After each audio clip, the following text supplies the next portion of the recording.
Right on. This is Goyo Burro, and I'm doing this unscripted, so I have no idea how it's going to turn out. But I wanted to talk about an important subject. It's important to me, and I think it's important to you all.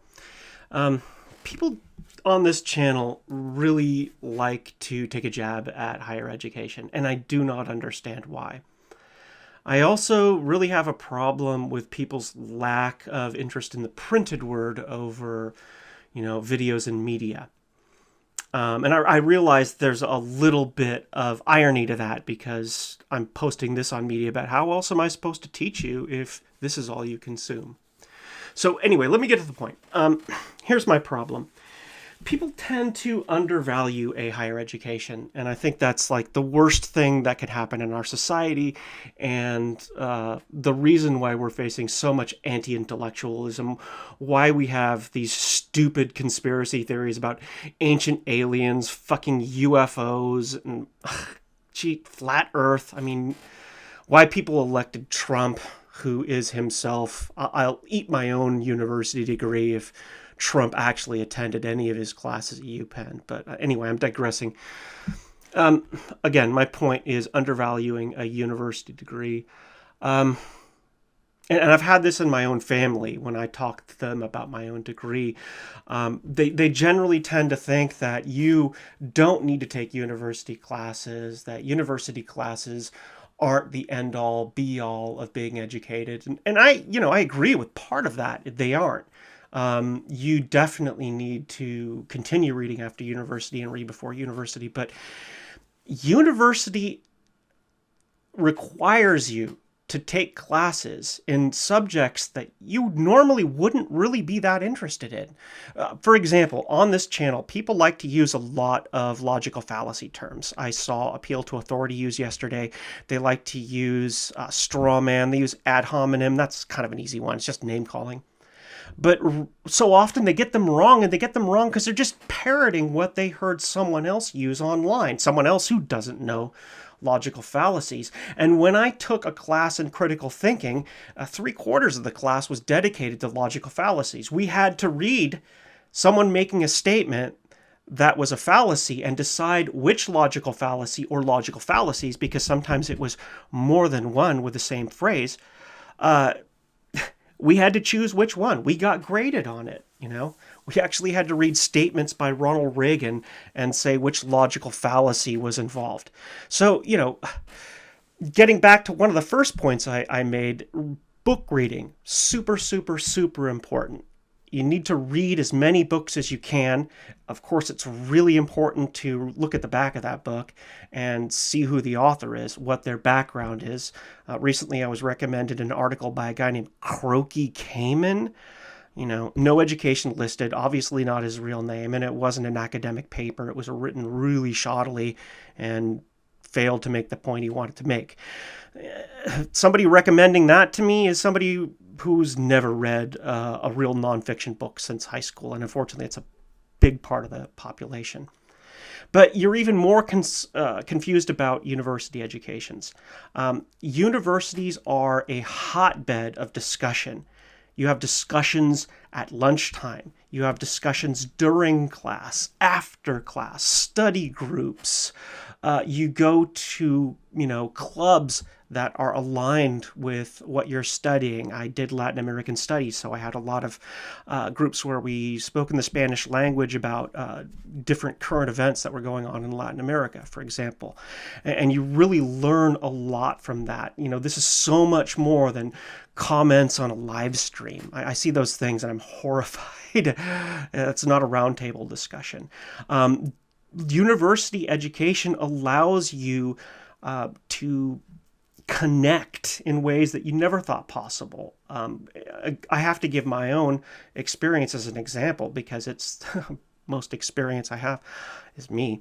I studied Latin American studies, and so I had the opportunity to interview a former minister of the economy of the Allende government, the government that was violently overthrown by Pinochet.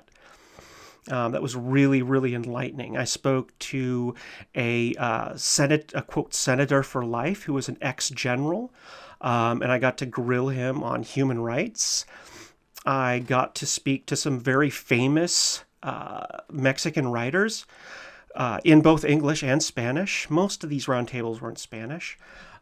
Just hugely, hugely enlightening. The Greg before university was such a small person compared to the Greg after university. And I'm not saying that I'm, a paragon of intelligence. This is not a bragging segment. I'm not here to brag about my education, but to plead for you to, if you can. Not everybody has the time because capitalism is extremely demanding.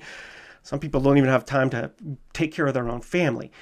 But if you have the time, they have something called junior college, right? It's also known as community college. I know they have them in other states. Here in California, many of the classes are free, and the ones that cost money are basically almost free. They're super fucking cheap. Highly recommend that you take night classes at a university, weekend classes at a university. Grow yourself, man. Grow yourself. Don't resist an education. Learn about things that you don't even think you're interested in right now and make the connections between those different ideas, right? Join discussions with different people from different cultures who come from different parts of the world.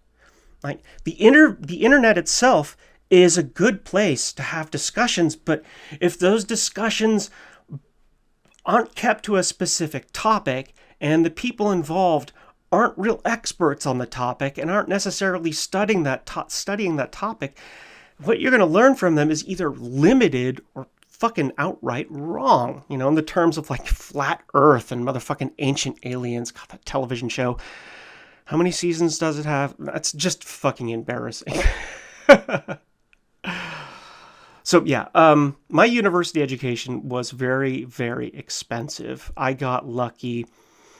I got a bit of money when my grandfather died, and instead of buying property, I'd spent it all on an education. And I think that's where the problem that most conservative and people without degrees have with a university education.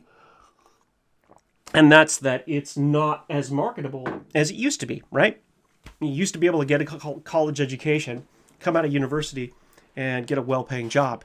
Now you're not even guaranteed to get any job. Hell, I've seen minimum fucking wage jobs demanding a university degree. That's unreal, man. $15 an hour and you have to have a degree. That's just fucking stupid. So yes, that's a problem. But that's not a problem with education. That's a problem with capitalism. All right? Let's be clear about something. Now, in terms of actually growing yourself, obviously it's going to vary depending on what you study. But no matter what you study, hell, if you even study computer science and business, they're going to require you to take undergraduate classes that don't have anything to do with your major. No matter what you fucking study, you're going to have to take undergraduate courses in history, undergraduate courses in literature. You're going to have to pass AP level courses in high school just to get into university, or have studied those at a junior college, which is what I did because it's a lot more economical.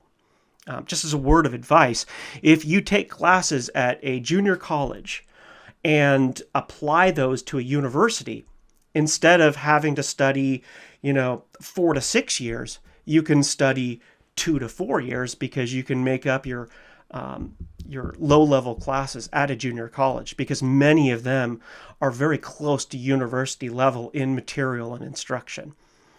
So look, don't be afraid of universities. Don't assume that a university degree is valueless because capitalism doesn't value it. You are worth more than your capitalist value. Nobody can assign a fucking dollar value to your labor and your thoughts, okay? Don't let capitalism tell you what you're worth. Study and become more, all right?